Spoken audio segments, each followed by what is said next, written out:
Hi friends, কেমন আছো সবাই? আশা করি অনেক অনেক ভালো আছো। আমিও অনেক বেশি ভালো আছি। তো এসে গেছি নতুন ভিডিও নিয়ে।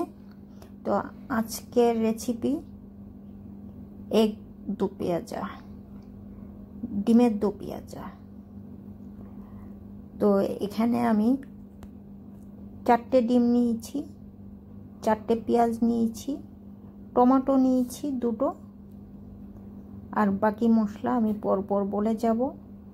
ডিমগুলো আমি সেদ্ধ করে নিয়েছিলাম, ভিডিওটা লম্বা হয়ে যাবে বলে আমি ডিম সেদ্ধটা দেখালাম না, আগের বার দেখিয়েছিলাম।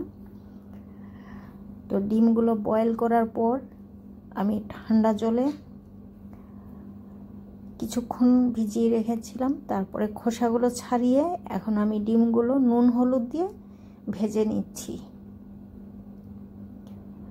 ডিমগুলো ভেজে নিলে ডিমের কালারটা খুব সুন্দর আসে, খেতেও ভালো লাগে।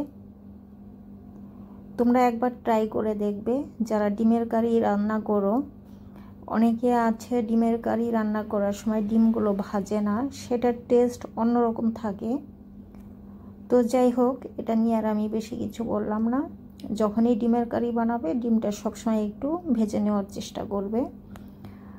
তো এখানে আমি কিছু কিউব করে পেঁয়াজ কেটে নিয়েছিলাম, কাটার পরে পেঁয়াজগুলো আমি ছাড়িয়ে নিয়েছি। তো পেঁয়াজগুলো এখন আমি অল্প তেলে আমি ভেজে নিচ্ছি। আর এখানে 5 থেকে 6টা কাঁচা লঙ্কা নিয়েছি, কাঁচা লঙ্কাগুলো চিড়ে নিয়েছি মাঝখানে।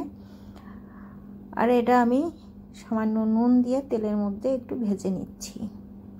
ভেজে আমি এটা তুলে নেব, এটা দিয়ে কারিটা আমি বানাবো না। এখানে অর্ধেকটা টমেটো পেঁয়াজের সঙ্গেই আমি ভাজবো। এটা পুরো ভাজবো না, এটা জলটা একটু টেনে নিলে, কাঁচা গন্ধটা চলে গেলেই আমি এটা নামিয়ে নেব। টমেটো দেওয়া হয়েছে দেখতে ভালো লাগার জন্য, আর টমেটো যাতে গলে না যায় ওই জন্য লাস্টের দিকে আমি টমেটো দিয়েছি, তোমরা খেয়াল করেছো হয়তো। এই তেলের মধ্যেই আমি তেল আবার অ্যাড করে দিলাম, আর এই রান্নাটা সর্ষের তেলে করব।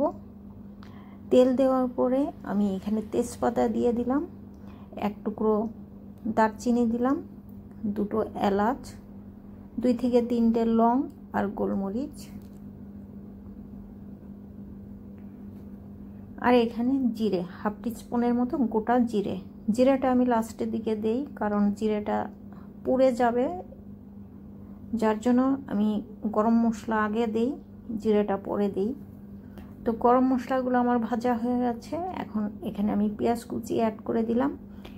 এখানে আমি 2টো পেঁয়াজ নিয়েছি, 2টো পেঁয়াজ চপ করে নিয়েছি, আর 2টো পেঁয়াজ কিউব করে কেটে আমি ভেজে সাইডে রেখেছি, ওটা আমি পরে ইউজ করব। তো এই পেঁয়াজগুলো এখন আমি গরম মশলার সঙ্গে আমি ভেজে নিচ্ছি। পুরো লাল করব না, পুরো লাল করলে পেঁয়াজ গলে না। তো এখন আমি 1 চামচ ভরে আদা রসুন বাটা দিলাম। আদা রসুন বাটা দিয়ে পেঁয়াজের সঙ্গে ভেজে নিচ্ছি। আদা রসুন বাটার গন্ধটা কাটিয়ে নেব। স্বাদ মতো নুন, নুনটা নিজের উপরে যে যেমন নুন খাবে সেটা বুঝে দেবে। শুধু দেখবে নুনটা যেন বেশি না হয়, তাহলে খাবারটা ওয়েস্ট হয়ে যাবে।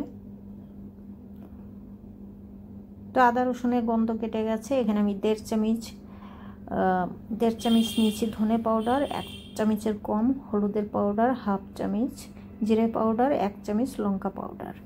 সব পাউডার মশলাগুলো আমি একসঙ্গে এই পেঁয়াজে দিয়ে দিলাম। দেওয়ার পরে মশলাগুলো আমি ভেজে নিচ্ছি পেঁয়াজের সঙ্গে। তো এই তেলের মধ্যে যদি মশলাটা আমরা ভেজে নিয়ে নেই তাহলে এটার টেস্ট অন্যরকম হয়। আর এটা আবার আরেকটা করা যায়, সব মশলাগুলো নিয়ে এটা একটা মিশ্রণ বানিয়ে নেওয়া যায় উষ্ণ গরম জল দিয়ে, সেটাও করতে পারো, আমি সেটা করিনি। তো যাই হোক, আমার মশলাগুলো ভাজা হয়ে গেছে তেলের সঙ্গে। আর বাটি ধুয়ে সামান্য জল দিয়েছিলাম, দেওয়ার পরে মশলা কষিয়ে তারপরে আমি এখানে একটা টমেটো চপ করে নিয়েছিলাম সেটা অ্যাড করে দিলাম। আর টমেটো এখন মিশিয়ে দিয়েছি, দেওয়ার পরে আমি ঢেকে দিলাম। 2 থেকে 3 মিনিট পর আমি ফিরে এসেছি। এখন আমি দেখব টমেটো গলে গেছে। টমেটো গলে গেছে আর মশলার সঙ্গে যে গন্ধ ছিল সেই গন্ধটা কাটিয়ে নিয়েছি। এখন আমি এখানে এক ধরনের সস দিচ্ছি। এটা হয়েছে গার্লিক, রেড চিলি আর টমেটো পেস্ট। এটা আমি বানিয়ে রেখে দিই, যখনই কিছু বানাই এক একটা রেসিপিতে ইউজ করতে হয়। তো এটা আমি 1 চামচ ভরে ইউজ করেছি। আর এখানে হাফ কাপ জল দিলাম। জল এখানে বেশি দেব না। তো জল দেওয়ার পরে ভালো মতো করে মিশিয়ে দিয়েছি।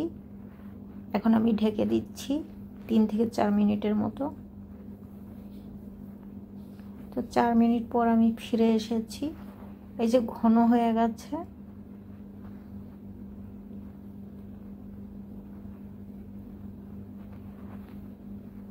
তো ভালো মতো করে আমি নেড়ে চেড়ে মশলাটা ভুনে নিয়েছি। এখন আমি ভেজে রাখা ডিমগুলো অ্যাড করে দিচ্ছি গ্রেভির সঙ্গে।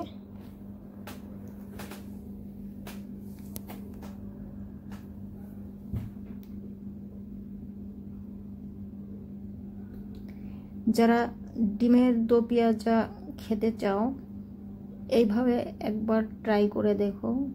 খুব মজাদার একটা রেসিপি এটা, না ট্রাই করলে বুঝতে পারবে না। আর এটা আমি 1 টিস্পুন ভাজা গরম মশলা পাউডার অ্যাড করলাম।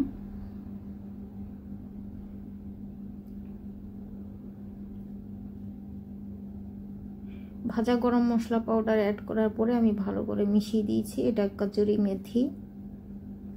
আর এই মেথিটা অনেকে হাতে ক্রাশ করা যায় না, যতক্ষণ এটা হালকা একটু গরম কোনো একটা স্টিলের বাটিতে বা একটা তাওয়ার মধ্যে একটু গরম তাওয়ার উপরে রাখলে এটা মচমচে হয়, তখন হাতে ভালো ক্রাশ হয় আর একটা ফ্লেভারও ভালো পাওয়া যায় কচুরি মেথির।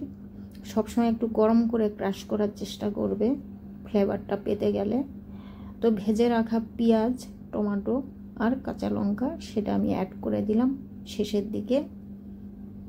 আমি এখানে ধনেপাতা ইউজ করেছি, ফ্রেশ ধনেপাতা। এই তো হয়ে গেছে। হয়ে যাওয়ার পরে আমি এটা কিছুক্ষণ 5 মিনিটের মতো আমি কভার করে রেখেছি, যাতে সব মশলার ফ্লেভার ভেতরে ঢুকে। তো আমি 5 মিনিট পর ফিরে এসেছি। আসার পর এখন আমি ভালো মতো করে আরেকবার মিশিয়ে নিচ্ছি।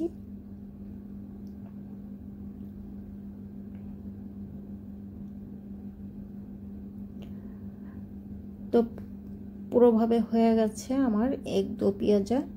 এখন আমি একটা বোলের মধ্যে সার্ভ করে নিচ্ছি। তো খাওয়ার জন্য পুরোভাবে রেডি করে নিলাম এগ দো পেঁয়াজা। এটা গরম ভাতের সঙ্গে, পরোটার সঙ্গে, চাপাটির সঙ্গে খাওয়া যায়। যে যেটার সঙ্গে পছন্দ করবে খাবে, কিন্তু একবার ট্রাই করবে, না ট্রাই করলে বুঝতে পারবে না এটার মজা কতটা। তো আশা করি আমার এই ভিডিও তোমাদের একটু হলেও উপকারে লাগবে। আর যদি উপকারে লাগে আমার চ্যানেলটাকে সাবস্ক্রাইব করতে ভুলবে না। লাইক করবে, শেয়ার করবে, কমেন্টস করে জানাবে আমার এই রেসিপি কেমন লেগেছে। তো ভালো থেকো, সুস্থ থেকো। আজকের মতো এখানেই, আবার দেখা হবে নতুন ভিডিও নিয়ে।